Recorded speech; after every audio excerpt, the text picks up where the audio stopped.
What is up, movie viewers? Dena Views and Reviews here, asking, what you watching? Well, it's February, which means that it's Black History Month, and therefore I will be watching and suggesting Black-themed movies and programs that I find informative, interesting, or just plain funny. Today, I am watching MLK and X. It is on Genius, and this movie stars Aaron Pierre as Malcolm X, Kevin Harrison Jr. as Dr. Martin Luther King Jr., Waruchi Opia, Jamie Lawson, Jalen Hall, Ron Cephas Jones, Lenny James, Gary Carr, Binga Akinebe, and Griffin Matthews. It is written by Jeff Stetson, Penelope Joseph, Maria Warwick Wade, Channing Godfrey Peoples has directed it, and it is produced by Brian Grazer, Ron Howard, Kristen Zoner, and a host of other producers that assisted. Now, MLK and Malcolm X is a part of National Geographic's Genius series. It chronicles the life of both Malcolm X and Martin Luther King Jr., two of many Black pioneers here in America. Black men and Black women are highlighted. They are leaders and icons that were willing to sacrifice their life, or they went above and beyond in their area of expertise. These people were willing to stand tall and engage in the fight for freedom, equality, justice, and liberation for the Black subjugated people here in these Americas. Now, these were rejectors of white supremacy, of its mentality, of the system that is in place, including the laws and the brutality and the discrimination against Blacks in America. They fought hard to try to do away with that system. Now, this movie will be an 8-part series, and it will be presenting a new episode, as I understand, each Thursday until the series is completed. There are currently 2 episodes that have already been released as of today, and it is proving to be very interesting. And they are presenting Malcolm X and Martin as children, their lives as teens, things that they dealt with, and issues that make them more relatable, and eventually as young adults and adults when they reach the pinnacle of their greatness, or that which made them famous icons that we know today. Now, this limited series focuses on their formative years, as I've said, but it is such an interesting story already. And from what I can see of this series, it's going to be one that is done just a little bit different because of the comparisons almost of the 2 icons. But at this time, I have chosen to withhold my rating for this particular show because it feels like it's still a bit of a work in progress for me. So even though I watched the first 2 episodes and I found them palatable, I'm going to take a moment to wait until it is completely finished before I actually give my rating on the entire series. I did notice a few things though about the first 2 episodes that stood out to me. I think the director or writer really wanted to emphasize Malcolm's mother in his case, that she was of mixed race. And one thing that I found interesting also was that the choice of the child actor that actually portrayed Malcolm, that child looked like it was just a Caucasian. I mean, that was just a white child. I was like, who is that for a moment? So I think it was done to emphasize that his skin tone is because of his mixed race mother. The part just seemed odd to me with his mother in it. The person that was portraying his mother is when the white racist men came to their door and Malcolm's father answered the door. Then his mother also came to the door and she began to speak in her language. It seemed awkward to me that she would speak that way. I think it was to emphasize her mixed heritage. But Malcolm appeared to be a white child, and that tripped me out. when they show him as a youngster. And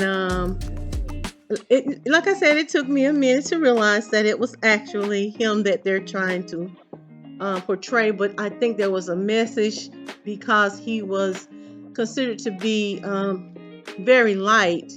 And it had to do with his grandmother being raped by her slave master. And it is said that it resulted in his mother, of course, and she is of Scottish lineage. But Malcolm had very strong, beautiful African features, of course. The lips and the nose, there was no denying when you saw him what his lineage makeup was.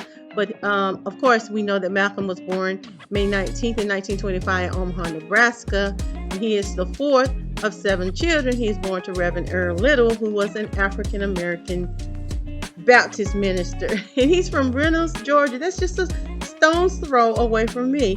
Imagine that. You know, the Black South has produced some of the most profound people in American history. But his mother, Louise Little, is said to have been born in Grenada, located in the British West Indies. And even though his mother was of mixed race, which is why in Malcolm's autobiography he referred to her as having straight black hair and an accent where she didn't speak like most of the Negroes, as he wrote, and she appeared to look like a white woman. And it was because, of course, her black mother had been raped by this white man, which was very common back then. And it is believed that this traumatic past had instilled in her this feeling of disgust with her skin tone. And it is further rumored that she never met her father. Malcolm was the lightest of her 7 children, and he believed as a child that he was treated better by his father because of it. And his skin tone earned him the nickname Detroit Red. Malcolm also admitted that he learned to hate every drop of that white rapist blood within him. Now, there were also some interesting revelations about Martin Luther King Jr., which, of course, it revealed in the movie that he was born Michael King, and later was given the name Martin Luther King from his father, who also changed his name. And what stood out and was very noticeable was I think the director, the writer, appeared to show a bit of strife between Martin Jr. and Martin Sr., and that was noticeably emphasis on Coretta Scott King's background, her history, her family heritage, her education, her talents, as well as some of her dreams and aspirations she had planned for herself. It also showed how Coretta Scott King refused to say, obey, and submit in her wedding vows to Martin Luther. Some of her dreams were, an aspiration was to get away from the South. She had had enough. She came from the South and she just didn't want to be in the South. But I think somehow this was included for a specific reason that we may see more of later in the show. And finally, it showed some of the what Martin felt following the loss of his beloved grandmother, which included an attempted suicide by him. Now, Martin was born Michael King Jr. on January 15, 1929 in Atlanta, Georgia, and he is the second of 3 children to Alberta and James King, and his father was a Baptist pastor, and his mother, of course, was a civil rights organizer. Again, I am taking the wait and see approach before rating this particular movie series, but we'll do and say what I think it should be rated after I have watched it in its entirety. February, once again, is Black History Month, and to celebrate and honor Black History Month, Dena Views and Reviews will be reviewing, recommending, and checking out movies that feature Black stories, Black directors, writers, producers, and highlighting what I think are great Black performances. Martin Luther King, Malcolm X, Genius is rated TV 14, and if you would like to check this movie series out, you most certainly can, because it is currently streaming on National Geographic, HULU, and on Disney+. Subscribe, like, and share your thoughts on this particular movie series. This has been Dena Views and Reviews, inviting you to join me right here weekly for my next view and our recommendation. And I want you to remember, it's my view. Now, what you watching?